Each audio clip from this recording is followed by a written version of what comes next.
কাজ করার কথা আমি বলছি না মা, আপনারও তো কত হয়রানি হলো। কোন ভোরে উঠে কাজ শুরু করেন, শুয়ে পড়েছিলেন, তাও আবার উঠতে হলো। লোকজন আমার ভালো লাগে, কেউ না থাকলে আমি হাঁপিয়ে উঠি, দম বন্ধ হয়ে যায়, আর এসব আমার অভ্যেস হয়ে গিয়েছে। আমি সব জানি মা, বাবার মুখে তো শুনেছি আপনি একার হাতে সংসার চালিয়েছেন। 3 ছেলের পড়াশোনা থেকে শুরু করে হাট বাজার। তার কি করব, রতনের বাবার তখন বাইরের চাকরি, এদিক ওদিক ঘুরে কাজ, ছেলেপেলেগুলোর দায়িত্ব তো আমাকেই নিতে হতো। তবে টাকা পয়সার অভাব ছিল না, যেমন রোজগার করেছেন তেমনি তার খরচের হাত, দান ধ্যানও অনেক। সবাই কিন্তু ভালো মানুষের সুযোগ নিচ্ছে। তা হোক, মানুষের উপকারে তো মানুষই আসবে, আর কেউ তো পর নয়, আত্মীয় আমাদের। আর তারা এখন ফিরেও তাকায় না। তাদের আর কি দোষ, সবাই ব্যস্ত।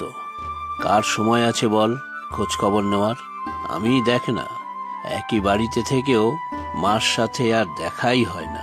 আর মেজদা মেজ বৌদি বছরে একবার বাড়ি ফেরে, তাও 2-1 দিনের জন্য। আমাদের সাথেই তাদের কথা বলার সময় নেই, তো মার সাথে আর কি কথা বলবে?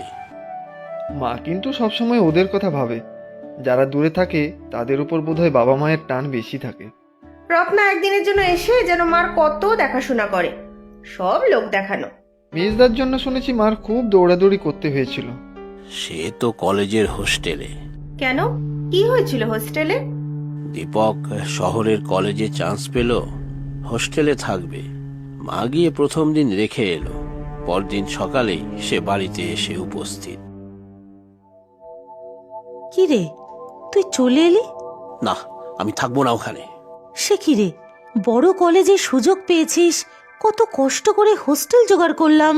আমি যাবই না ওখানে। কেন রে, বল কি হয়েছে, বল আমাকে।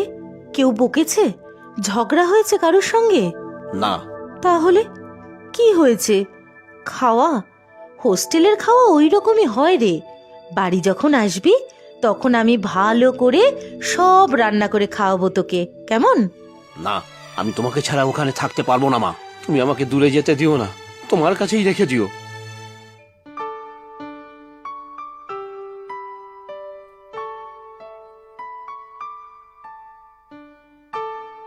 কে? দীপু? দীপু এলি রে বাবা? কোথায়, কাকে দেখেছেন মাসিমা? এটা তো আমি। ও তুই? আমার দীপু আসেনি? ছেলেটা জানিস তো আমাকে ছেড়ে থাকতেই পারতো না, হোস্টেলে গিয়েও কেঁদেছে, আর চাকরি পেয়ে বাইরে যাবার সময়ও। সে তোমার ছেলে বুঝি? হ্যাঁ, মেজো। বড় ছেলে যখন হলো তখন ওদের বাবা নাম রাখলো রতন, তারপর দীপু আর নিমাই। দীপু, দীপু কোথায়? ওকে ওকে দেখি না কেন? হ্যাঁ, আপনার তো কিছুই মনে থাকে না, এই কিছু বললেন আমার তক্ষুনি সব ভুলে গেলেন। থাকে থাকে, মনে থাকে। আমার 3 ছেলেই আমার রত্ন, রত্ন গর্ভা আমি। বুঝেছি, আবার ছেলেদের গল্প শুরু করবেন তো? ওদের বাবা যখন মারা গেল আমি কিন্তু তেমন ভেঙে পড়িনি, জানতাম আগেই যাবে। অনেকটা বড় ছিল তো আমার থেকে, তখন তো ঘর ভরা লোকজন, এরা সবাই, আর কতজন আশ্রিত। আশ্রিত? এখানেই থাকতো তারা? থাকা খাওয়া সব?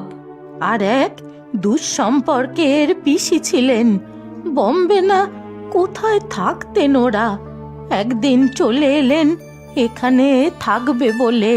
ও বাবা, দুঃসম্পর্কে পিসি এসে সে থেকে গেল, বাড়ির লোক কেউ ছিল না? ছিল তো, এক ছেলে, সে তখন বিদেশে। তা পিসিমা মন্দ ছিলেন না, তবে তার বড় ছুচিবাই। ও বৌমা, এ কি কাণ্ড করো বলো দেখি তো, এটো কাটা মানবে না কিছু? কেন পিসিমা, হাত তো ধুয়েই আসলাম। আহা, এই তো রান্নাঘরে বাসনপত্র গুছলে, তারপরেই সেই হাতে আমার ধোয়া কাপড় তুলে আনলে, এগুলো আমি আর পরতে পারবো না। শুক্রি,